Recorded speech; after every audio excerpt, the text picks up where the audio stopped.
उपाय है, जिस उपाय से आप भी आगे बढ़ सकते हो, आपका परिवार आगे बढ़ सकता है, आने वाली पीढ़ी भी इसे अपना के आगे बढ़ सकती है, ईश्वर की प्राप्ति हो सकती है। तो वर्तमान में ही सुख है। हमेशा ध्यान रखो, जिंदा रहना और जीना दो अलग अलग चीजें हैं, सुनने में एक जैसी लगती हैं। जिंदा रहने का मतलब तो जीवन का सुख अलग है और शरीर का सुख अलग है। बुद्धि, चित्त, वृत्ति और मन, जब भी आप साधना करें, घर में भी करें, एक स्थान बनाएं, तो हमेशा देखें कि पूरब किधर है, पूरब में चिन्ह लगा दें। फिर उत्तर किधर है, उधर एक चिन्ह जाके लगा दें। पूर्व और उत्तर दोनों दिशाओं के बीच में जो स्थान है, जिसे हम ईशान कोण कहते हैं, उधर की ओर मुख करके हमेशा साधना करनी चाहिए, जप करना चाहिए। क्यों करना चाहिए? हमेशा कोई बात बताए, उससे सवाल जरूर पूछ लो, क्यों? वो कहते भैया उस मंदिर में नहीं जाना, कभी उस मठ में नहीं जाना। उससे पूछो क्यों? अरे वो तो बहुत खराब है। तो बताओ कैसे खराब है, क्लियर करो। क्यों जरूर आगे रखना, कैसे तो बाद में आएगा, क्यों पहले।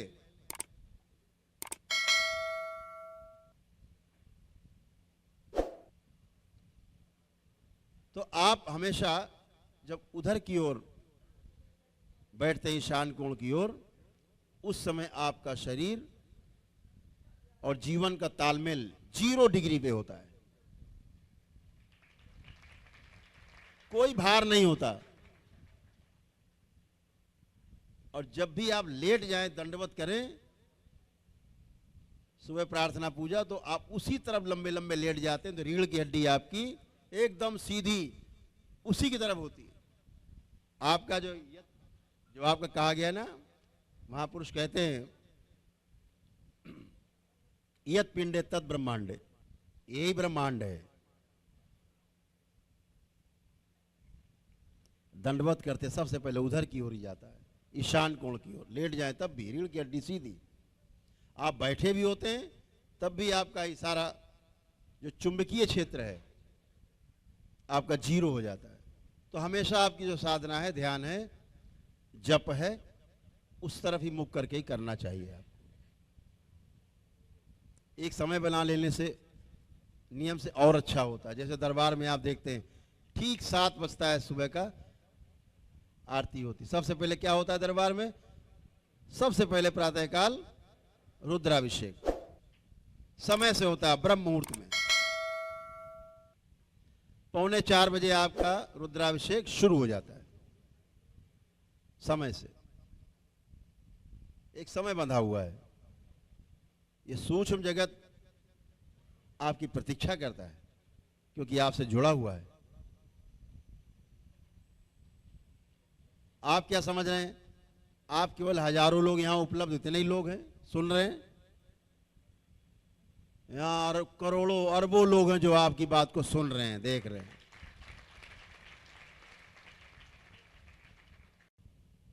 इस धोखे में कभी मत रहना कि हम जो कर रहे हैं कोई देख नहीं रहा है। वो सब देख रहा है।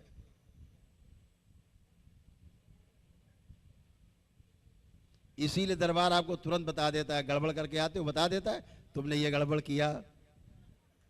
आपके तो वहां गुरुजी गड़बड़ हो गई। कैसे देख? तो दरबार देख रहा है तभी तो बताया दरबार ने। दरबार कहता है गुरुजी इसने ये गड़बड़ किया है। आप कहते हो कि भाई तुमने गड़बड़ की? हाँ गुरुजी गड़बड़ हो गई। तो आप 24 घंटे 365 दिन जब तक ये शरीर रहेगा, आप दरबार की नजर से ओझल नहीं हो सकते। हमेशा दरबार की नजर में। भोलेनाथ के, माता कामाख्या के, बाबा और मां के सीसीटीवी ऑन है बिल्कुल, आपके साथ ही साथ रहते हैं, साथ साथ।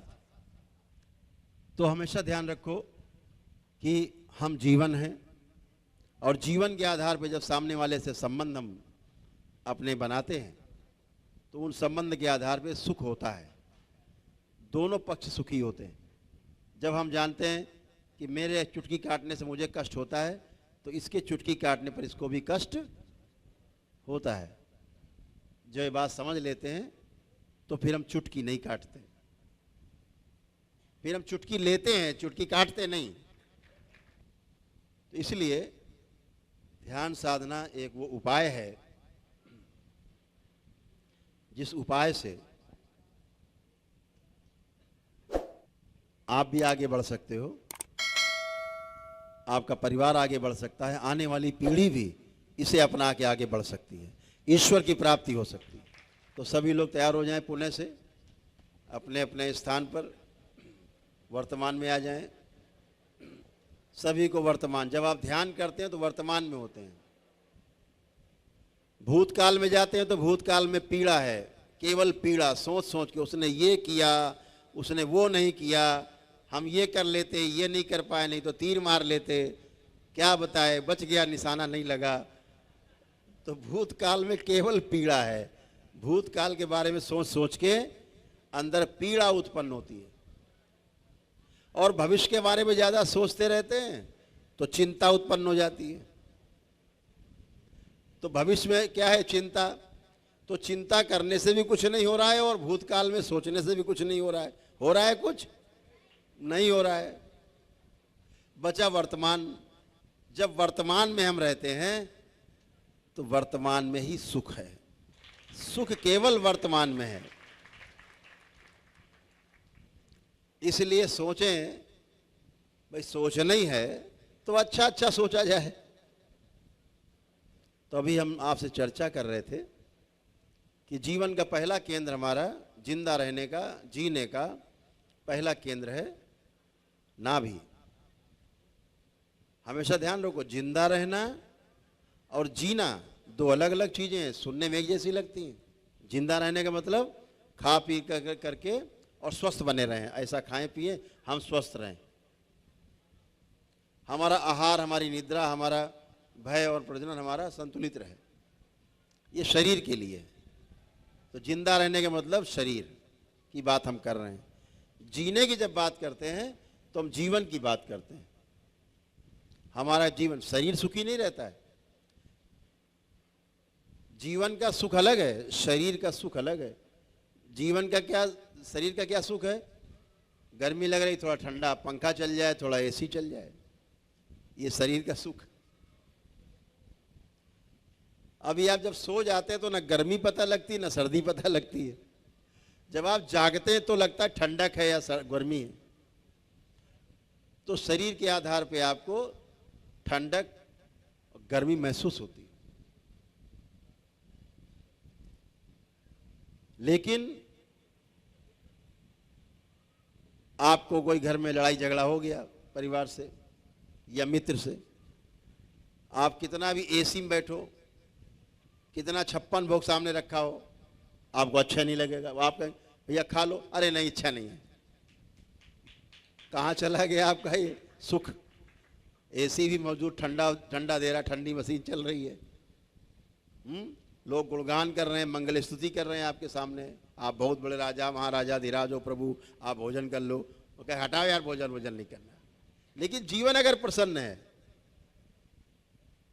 तो भंडारे में आपको चने मिल जाए, केवल सूखे चने, आप खा के उसी में मस्त रहोगे। कोई ऐसी ठंडी मशीन नहीं चाहिए। तो जीवन का सुख अलग है और शरीर का सुख अलग है। शरीर का सुख रुक रुक के मिलता है, कभी सुख कभी दुख, कभी गर्मी कभी सर्दी, हाँ, कभी चोट लग गई, सुख दुख आ गया। लेकिन जीवन इस सुख से संतुष्ट नहीं होता। आपके एयर कंडीशन से, आपकी बिल्डिंग से, आपकी कोठी से, आपके बहुत बड़े अनुयायी हों, बहुत बड़ी बड़ी भीड़ आपके साथ हो, नेताजी आप हों, चाहे अधिकारी हो, कोई भी किसी पद पर बैठे हो, जीवन उससे संतुष्ट नहीं होता। क्योंकि पद अभी है, कल चला गया, फिर दुखी हो गए। अभी सुख, अभी धन है, कल खत्म हो गया, फिर दुखी। जीवन इससे कभी सुखी नहीं होता। जीवन को क्या चाहिए?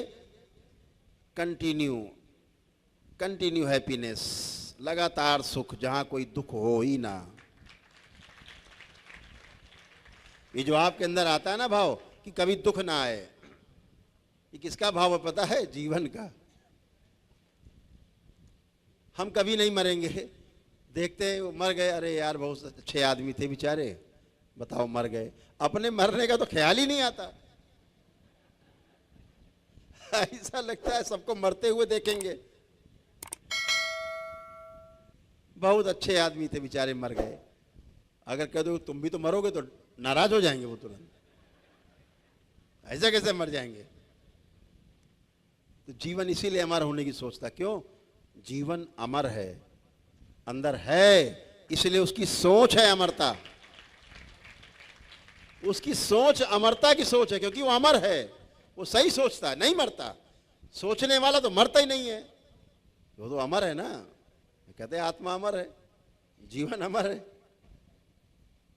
तो आत्मा तो अमर है, लेकिन ध्यान साधना के द्वारा धीरे धीरे जो आत्मा के साथ चार चीजें जुड़ी हैं, बुद्धि, चित्त, वृत्ति और मन, ये चारों चीजें साधना काल में धीरे धीरे धीरे धीरे धीरे धीरे गुरु कृपा से आत्मा के साथ जो चार चीजें जुड़ी हैं, ये चारों जब विलग हो जाती हैं, फिर आत्मा बचती है, फिर इस आत्मा का परमात्मा में विलय होता है। यही पूर्णता है। तो हमारे जो जीवन का केंद्र है उस पर बात कर रहे थे, नाभि। तो इसको हम लोग 1 नंबर देते हैं, हमेशा ध्यान रखो। जब भी हम जीवन की बात करें तो आपके अंदर एक भाव आ जाए 1 नंबर, यानी सर्वश्रेष्ठ, फर्स्ट क्लास, 1 नंबर है। जब हम 2 नंबर कहें तो इसका मतलब हृदय, हृदय 2nd डिवीजन पास है। ये 3rd डिवीजन में हमारा मस्तिष्क, 3 नंबर। तो 1 नंबर क्या है? नाभि, हमारी इच्छा शक्ति का केंद्र। नाभि हमारा 1 नंबर, हृदय हमारा, मस्तिष्क हमारा 3 नंबर। इसको ध्यान रखना सदैव। तो हम जब भी बात करें तो उसी आधार पे आपको निर्णय लेना है कि क्या करना है। एक ध्वनि है जो शब्दों से नहीं बनी है। ये जो ध्वनि है वो शब्द नहीं है, शब्द के रूप में हम पहचानते हैं, हम बोलते हैं तो शब्द हो जाता है वो ध्वनि। कौन सी? ओम, ओम, ऐसे। तो ये ध्वनि है, पूरे ब्रह्मांड में ये ध्वनि गूंज रही है। तो इस ध्वनि में 3 अक्षर के रूप में आपको चीजें दिखाई देंगी, आ, उ और मा। आ, उ, मा मिलकर के बना ओम, ऐसे ध्वनि है। इस बात को हमेशा ध्यान रखो। तो आ हमारा कहाँ है? नंबर 1, उ, मा। तो आ, उ और मा, यही जीवन के 3 केंद्र हैं। यही ध्वनि आपको इसीलिए कहा गया है ओम, ये महामंत्र है। यही महामंत्र जीवन के तीनों केंद्रों को झंकृत रखता है, संगीतबद्ध रखता है, लयबद्ध रखता है, हार्मनी कायम रखता है। तो ये तीनों केंद्र ओम, तीनों केंद्र मिलकर क्या बन गया? ओम बन गया। तो अब केवल ओम ओम कहने से काम नहीं चलेगा, केवल राम राम कहने से काम नहीं चलने वाला। राम ने जो आचरण किए, आचरण, उन आचरण में जीने पे काम बनेगा, तब आप राम बनोगे, तब आप काम के बनोगे। केवल रामायण पढ़ने से कुछ होने वाला नहीं, रामायण अंदर उतरनी चाहिए, आचरण में आनी चाहिए, तब बनेगा। गीता पढ़ने से नहीं मिलने वाला कुछ, सिवाय ज्ञान झेलने के, दूसरों को उबा देने के अलावा। इतना ज्ञान आप दे दोगे, सामने वाला ऊब जाएगा कि आत्महत्या कर लेते तो ज्यादा ठीक। गीता का एक श्लोक भी, रामायण की एक चौपाई भी अगर जीवन में उतर जाए तो समझो जीवन धन्य हो गया है, जीने में आ जाए आपके। केवल जीने में आ जाए। बोलते ना परहित सरस धर्म नहीं भाई। अब बताओ, यहां तो लूट मची हुई है, परहित की कौन कहे। तो एक चौपाई उतर जाए तो समझो फिर मनुष्य बन जाए आदमी। तो 1 नंबर, 2 नंबर और 3 नंबर ध्यान रखना है। तो अभी हम लोग जो ध्यान करेंगे, आके पहले सुनेंगे आप लोग, करेंगे बाद में, ठीक। दोनों ऐसे हथेलियों को फंसा के और इसको नाभि के पास रख लेना है जब 1 नंबर चले। जब 2 नंबर चलेगा तो यही उठ करके हृदय के पास आ जाएंगे ऐसे। जब 3 नंबर चलेगा तो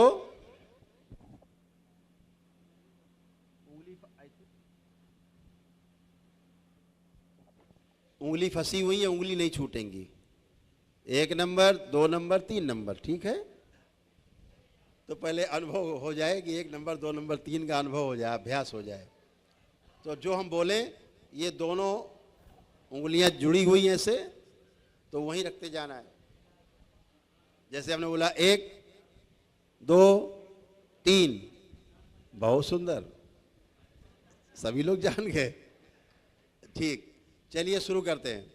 हाँ, 1, 2, 3, 1, 2, 3, 1, 3, 2, 3, 2, 3, 3, 1। अरे तो सब समझदार हो गए।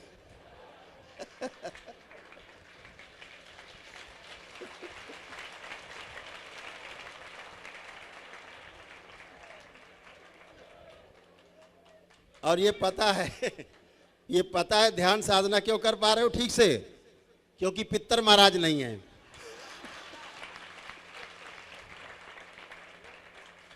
नहीं तो वो आपको ध्यान साधना नहीं करने देते हैं, कहते पहले हमारा काम पहले वो करो, चल के चलो।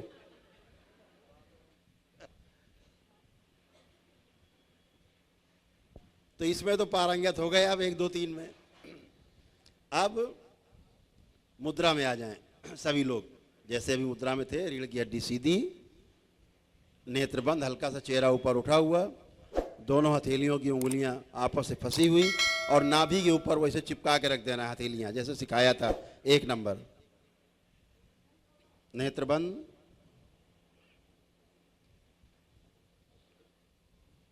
बाबा और मां को प्रणाम करें।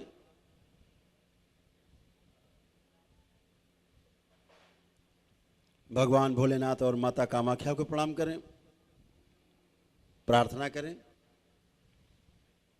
मन ही मन में कि बाबा हम ध्यान साधना करने जा रहे हैं, हमारी सहायता और हमारी रक्षा करने की कृपा करें।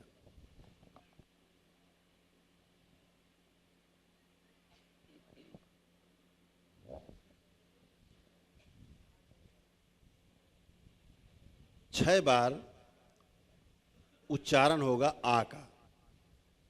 उसके बाद जब हम कहेंगे नंबर 2, तो आपकी हथेलियां दोनों जुड़ी हुई उठ के आ जाएंगी हृदय क्षेत्र पे, जुड़ी हुई। फिर यहाँ पर ऊ का उच्चारण होगा 6 बार। कैसे होगा अभी बताएंगे। फिर जब 3 नंबर बोलेंगे तो आपकी हथेलियां वहीं 3 नंबर पे सिर के ऊपर चली जाएंगी। तो फिर उच्चारण होगा माँ का। कैसे होगा वो हम बताएंगे। पहले आप लोग सुनेंगे, अभी करेंगे नहीं, केवल सुनना है अभी आपको। जब हम कहेंगे शुरू करें तो करना है, सुनना। जब हम आ बोलेंगे 1 नंबर पे तो आपको ऐसे ही बोलना है। पूरी पहले तो श्वास खींच के भरना है नाभि तक। हमेशा ध्यान रखो, जब भी श्वास खींचनी है तो नाभि तक खींचनी, भरना है, पेट भरना है, छाती नहीं फुलानी है। कसरत नहीं कर रहे हैं आप ध्यान कर रहे हैं, आप साधना कर रहे हैं। अपने केंद्र में आपको जाना है। केंद्र कहाँ है? 1 नंबर नाभि। तो आप पूरी श्वास कहाँ तक भर के ले जाएंगे? हमेशा नाभि तक। अपने आप 1 और 2 नंबर भर जाएगा। जब आपका 1 नंबर भरा, 2 और 3 नंबर अपने आप भर जाएगा ऊर्जा से। ध्यान रखिए। तो 1 नंबर, दोनों हाथों की अंगुलियां आपस में फंसी हुई, नाभि पे रखी हुई, और नेत्र अपने अंतर नेत्र जो आपका है, शिव नेत्र है, सारा ध्यान आपका अपने कहाँ रहेगा? जहाँ पर आपका इस वाले प्रक्रिया में आपका पूरा ध्यान वहीं रहेगा जहाँ पर आपकी हथेलियाँ हैं। इस बात को ध्यान रखना। इसमें शिव नेत्र तब जाएंगे तीसरे वाले में, पहले वाले पे ध्यान हमारा रहेगा हमारी नाभि पर, पूरा ध्यान 2 नंबर जब बोलेंगे ऊ का उच्चारण करेंगे तो पूरा ध्यान हमारा हृदय पे रहेगा। जब 3 नंबर बोलेंगे सिर पे अपने रखेंगे हथेलियाँ तो अपना ध्यान हमारे आज्ञा चक्र पे रहेगा। इस बात को ध्यान रखना है। तो जब आ का उच्चारण करेंगे तो हम बोलेंगे आपसे कि पूरी श्वास खींचो, पूरी भरना है नाभि तक और ऐसे ध्वनि निकालनी है आ, ऐसे पूरी लंबी ध्वनि अंत तक निकालनी, पूरी निकाल देनी, पूरी उलीच देनी है एकदम अंतिम क्षण तक। जब 2 नंबर में जाएंगे तो बोलेंगे पूरा जैसे मुंह गोल करके सीटी बजाते हैं बच्चे कभी कभी,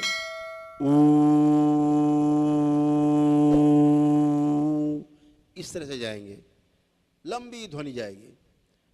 और जब माँ का आएगा तो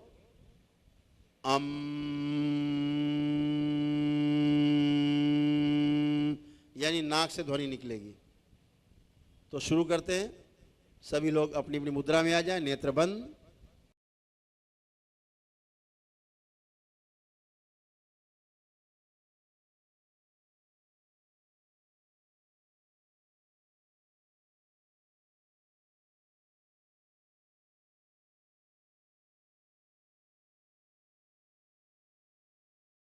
सभी लोग प्रेम से बोलिए सद्गुरुदेव भगवान की।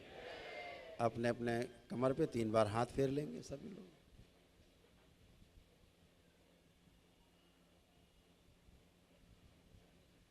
ये दरबार की विधि है, एक क्रिया है ये। इस क्रिया का नाम है ब्रह्म विराट क्रिया।